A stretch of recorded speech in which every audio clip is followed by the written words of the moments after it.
Welcome back, water fans, once again to Aquadynamics, the series where I mess around with water in a desert. Today, I think you know what I'm doing, right? I said at the end of last episode that I was going to try and automate what I've got going up there, and that is still the plan. I'll show you how I intend to do it. Now, it should be fairly simple. I know I say that a lot, but this seems straightforward. I have this valve, which runs on batteries. I can set it to runtime and frequency. That will go into this, which will split it several ways, and then I can use these guys to run hoses out to the various plants up there, and hopefully that'll all work. As usual, I don't really have much of a plan, but this one seems fairly straightforward, so let's just crack straight into it. Okay, I guess first things first, we want to decide where we want it. Here seems good. And then we got to put the two units together, the main ones. So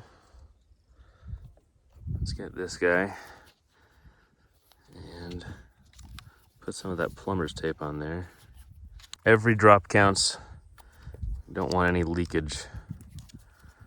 All right, seems like a good enough amount. We just take this guy and we put the two together. How about there? That looks pretty good. Of course, the hose has got to come up that high, so maybe something like that. Yeah, let's go with that. Now this is pretty secure on there now, so let's move on to the next step.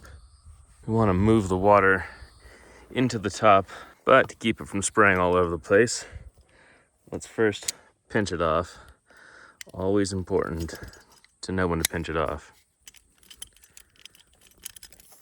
Ah, damn. It's not working. It's not pinched. I repeat, it is not pinched. Okay, maybe that will pinch it. Pinching take 2.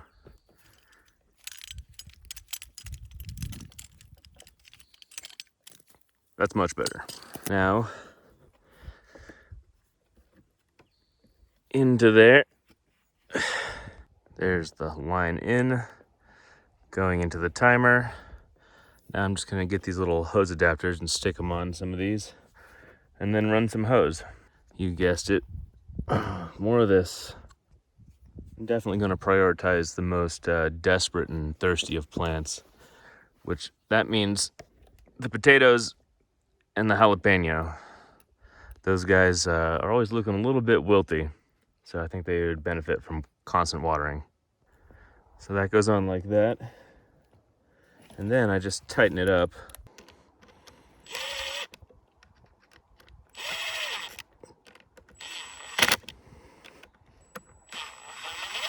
And that is the rough idea for this. It goes around through there, and then should dump onto the jalapenos roots, hopefully. But I'm not really sure how to test this because the shortest duration on it, the shortest frequency is 1 hour, which means I'm gonna have to sit around here and see if this works.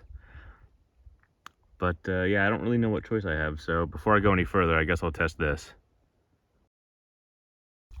Okay, I missed it. This is what's happening.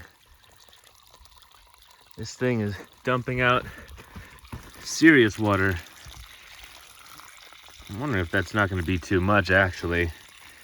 Although I suppose that if it's split 4 different ways, it won't be quite so much of a deluge. It's coming out the bottom here, too. Very cool. Cool to know that it works. I might have to do something about the flow, though. It seems like enough to maybe drown it. Of course, I'm not going to be doing it every hour, so we'll see. But I'm just glad the proof of concept works. And there we have it. Now I have plumbed in several other lines off of this, going to the more water dependent things, the potatoes and the peppers. I've drilled holes in the line, so hopefully it'll drip once the tap opens up. And yeah, see how it works out. But what we saw earlier was a pretty good indication of what's hopefully to come.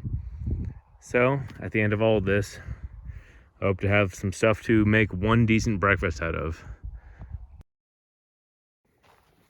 Just to double check, I'm up here in the morning. It's about 6. See if it did what it's supposed to do, and it looks like it. Yeah, it's wet. The line that I drilled holes in, wet. There's water on the leaves. So yeah, looks like when I set it to go off in the middle of the night, it actually did. Love it when a plan comes together.